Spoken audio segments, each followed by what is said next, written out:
അതിമാരകമായിട്ടുള്ള റഷ്യയുടെ നശീകരണായുധം. ഇതിനെ നാറ്റോ വിളിച്ചത് സാത്താൻ എന്നുള്ളതാണ്. അതായത് പറഞ്ഞു വരുന്നത് റഷ്യയുടെ മിസൈലാണ് RS-28 സാർമാത്ത്. ഇതിനെയാണ് സാത്താൻ എന്ന് പറയുന്നത്. അതായത് ലോകത്തിലെ ഇത്രയും നശീകരണമായിട്ടുള്ള ഒരു ആയുധം ഉണ്ടോ എന്ന് ചോദിച്ചു കഴിഞ്ഞാൽ ഇന്ന് ലോകത്തിൽ ഇല്ല എന്നുള്ളതാണ്. അത്രക്ക് നശീകരണമാണ് ഈ ഒരു ആയുധം എന്ന് പറയുന്നത്. അതായത് ഇപ്പോ ലിറ്റിൽ മാൻ ഫാറ്റ് ബോയ്, ഇതിനെ നമുക്കറിയാലോ, ഹിരോഷിമയിലും നാഗസാക്കിയിലും അമേരിക്ക കൊണ്ടുപോയിട്ടിട്ടുള്ള ന്യൂക്ലിയർ ബോംബാണ്. എന്നാൽ നിങ്ങളൊന്ന് ഇമാജിൻ ചെയ്യും, ഇപ്പൊ നാഗസാക്കിയിൽ ഇട്ടത് ഒരു ബോംബാണ്. ഫ്ലൈറ്റിൽ പോയിട്ട് അവിടുന്ന് ഫ്ലൈറ്റിൽ നിന്ന് താഴോട്ട് ഈ ബോംബ് ഇടാണ് ചെയ്തത് അല്ലെ. പകരം ഒരു മിസൈല്, ആ ഒരു മിസൈലിൽ തന്നെ മൾട്ടിപ്പിൾ ആയിട്ടുള്ള ന്യൂക്ലിയർ ബോംബുകൾ ഇൻക്ലൂഡ് ചെയ്തേക്കുക. അപ്പൊ എങ്ങനെ ഉണ്ടായിരിക്കും സിറ്റുവേഷൻ?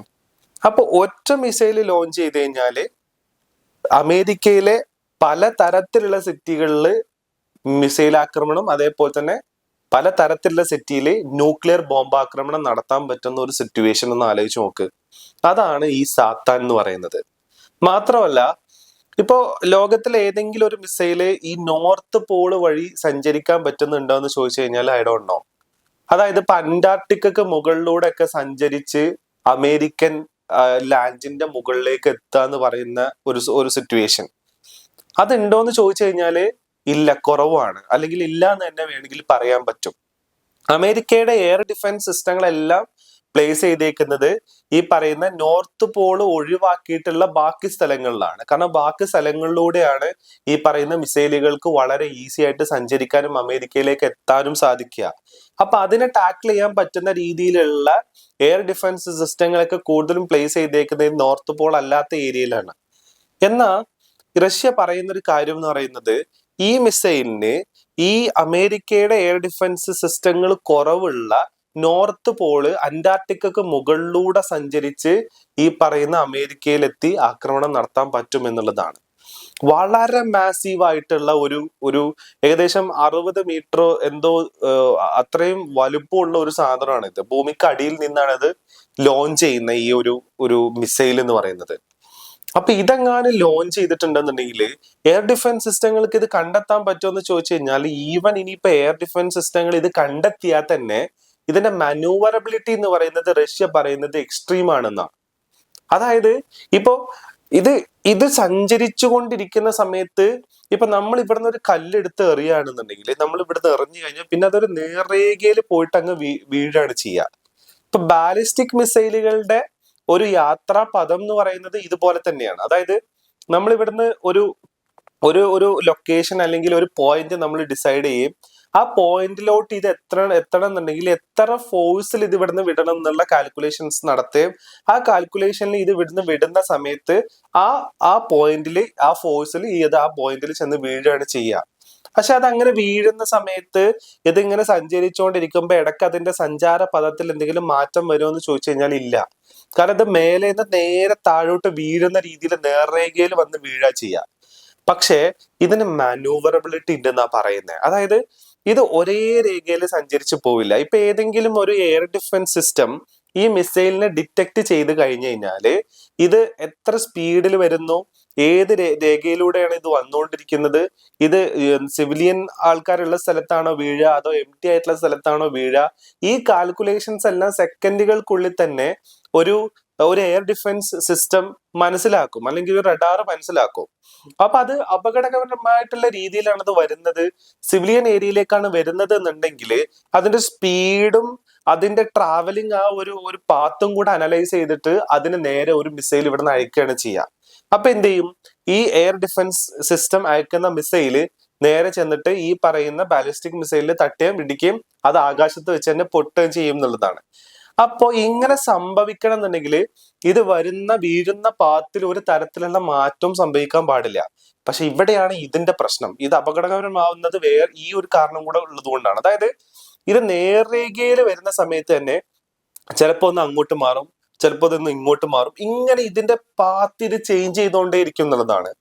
ഇങ്ങനെ ചേഞ്ച് ചെയ്ത് വരുന്ന ഒരു മിസൈലിനെ അതിന്റെ സ്പീഡ് അനലൈസ് ചെയ്ത് അതിന്റെ ആ ഒരു ട്രാവലിംഗ് റൂട്ട് അനലൈസ് ചെയ്ത് ഇവിടുന്ന് ഒരു എയർ ഡിഫൻസ് സിസ്റ്റത്തിന് ഒരു മിസൈൽ അയക്കാൻ പറ്റില്ല എന്നുള്ളതാണ്. അത്തരം കാപ്പബിലിറ്റി ഉള്ള മിസൈൽ ഇന്ന് ഇല്ല എന്നാണ് പറയുന്നത്. അപ്പോഴാണ് ഇത് കൂടുതൽ അപകടകരമാവുന്നത്. അതായത് ഇത് ലോഞ്ച് ചെയ്ത് കഴിഞ്ഞാൽ പിന്നെ ഇത് എന്തായാലും ഒരു 90% ഇത് അതിന്റെ ലൊക്കേഷനിൽ പോയി വീഴും എന്നുള്ളതാണ് ഇതിന്റെ പ്രശ്നം എന്ന് പറയുന്നത്. അപ്പോ അങ്ങനത്തെ ഒരു മിസൈലാണ് ഈ പറയുന്ന സാത്താൻ 2 എന്ന് പറയുന്ന, അല്ലെങ്കിൽ സാർമാത് 2 എന്ന് പറയുന്ന റഷ്യയുടെ മിസൈല്. ഇത് പക്ഷേ റഷ്യ പറയുന്നത് ഇതൊരു ഡിറ്ററൻസ് ആണ്. അതായത് റഷ്യക്ക് മേലെ ഒരു ന്യൂക്ലിയർ അറ്റാക്ക് വരാതിരിക്കാനും റഷ്യക്ക് നേരെയുള്ള ഒരു അറ്റാക്കിനെ ചെറുക്കാനും വേണ്ടിയിട്ട്, ഡിറ്ററൻസിന് വേണ്ടിയിട്ടാണ് ഈ ഒരു മിസൈലിനെ അല്ലെങ്കിൽ ഈ ഒരു ആയുധത്തിനെ റഷ്യ നിർമ്മിച്ചിട്ടുള്ളത് എന്നുള്ളതാണ് പറയുന്നത്. അല്ലാതെ ഇത് ഏതെങ്കിലും രാജ്യങ്ങൾക്ക് നേരെ ഉപയോഗിക്കാനുള്ളതല്ല എന്നാണ്. അതായത് ഞങ്ങൾക്ക് നേരെ നിങ്ങൾ ഒരു അറ്റാക്ക് നടത്തുകയാണെന്നുണ്ടെങ്കിൽ തിരിച്ച് ഞങ്ങൾക്ക് ഇതുപോലെ അറ്റാക്ക് ചെയ്യാൻ, നിങ്ങളുടെ സിറ്റീസിനെ അറ്റാക്ക് ചെയ്യാൻ സാധിക്കും എന്നുള്ളതാണ് പറയുന്നത്. ഇപ്പോ ഇതിന്റെ ഒരു ഓവർവെൽമിങ് പെനട്രേഷൻ എന്ന് പറഞ്ഞു കഴിഞ്ഞാല്, instead of trying to avoid detection complete, it's try to overload missile defence. അതായത് ഇത് പോകുന്ന പോക്ക് തന്നെ ഇപ്പൊ ക്ലസ്റ്റർ മിസൈലുകളൊക്കെ ഉണ്ട്, ക്ലസ്റ്റർ ബോംബുകളുണ്ട്. അതായത് ഇപ്പോ ഒരു ബോംബ് ഉടനെ അയക്കുകയും അത് അതിന്റെ പോയിന്റിലേക്ക് എത്തുന്ന സമയത്ത് അതിൽ നിന്നും വേറെ മൾട്ടിപ്പിൾ ബോംബ്സ് പുറത്തു വരികയും ചെയ്യുന്നതാണ് ക്ലസ്റ്റർ ബോംബ്. ഇതെനിക്ക് തോന്നുന്നു യുഎന്നിന്റെ ഒരു എന്താ പറയുക, UN നിരോധിച്ചിട്ടുള്ള ഒരു ആയുധമാണെന്ന് തോന്നുന്നു. കാരണം ഇതിനെ ഡിഫീറ്റ് ചെയ്യാനോ ഇതിനെ ടാക്കിൾ ചെയ്യാനോ പറ്റത്തില്ല എന്നുള്ളതാണ് പ്രശ്നം. കാരണം ഈ പറയുന്ന റഡാറുകൾ ഇത് മനസ്സിലാക്കുന്ന സമയത്ത് ഇത് ഒരു മിസൈലും കുറച്ച് കഴിഞ്ഞാൽ ഇത് എല്ലാം കൂടെ സ്പ്ലിറ്റ് ആയിട്ട് മൾട്ടിപ്പിൾ വാർ ഹെഡുകളായിട്ട് വീഴുകയും ചെയ്യുന്ന ഒരു പ്രശ്നം ഉണ്ടാവും.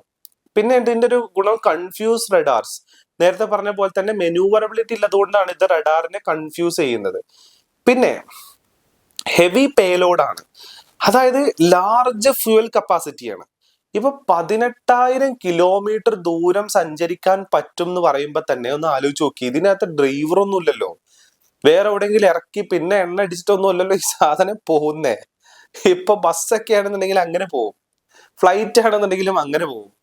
പക്ഷെ 18,000 കിലോമീറ്ററോളം ദൂരത്തില് ഈ സാധനത്തിനെ സംഭവിക്കാൻ പറ്റും. പിന്നെ മാത്രമല്ല ഇത് ഹൈപ്പർസോണിക് മിസൈലും കൂടിയാണ്. അത് ഇതിന്റെ അടുത്ത പോയിന്റ് ആണ്. അതായത് ശബ്ദത്തിനേക്കാൾ, ഒരു ശബ്ദം ട്രാവൽ ചെയ്യുന്നതിന്റെ എത്രയോ ഇരട്ടി വേഗത്തിലാണ് ഈ പറയുന്ന ഹൈപ്പർസോണിക് മിസൈലുകൾ സഞ്ചരിക്കുന്നത്.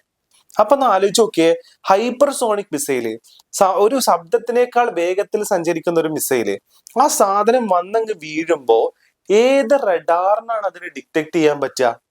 ഈവൻ അതിനെ ഡിറ്റക്ട് ചെയ്താൽ തന്നെ അതിനെ ടാക്കിൾ ചെയ്യാൻ പറ്റുന്ന രീതിയിലുള്ള ഒരു എയർ ഡിഫൻസ് മിസൈലിനെ എങ്ങനെ അയക്കും? അപ്പോ ഇതിനെ എന്തുകൊണ്ട് ഇവര് സാത്താൻ എന്ന് വിളിക്കുന്നു എന്നുള്ളതിന്റെ കുറെ പോയിന്റുകളാണ് പറഞ്ഞു വരുന്നത്. ചെകുത്താനാണ് ഇത്, ചെകുത്താനെ തടയാൻ പറ്റത്തില്ല. അങ്ങനത്തെ ഒരു സാധനം.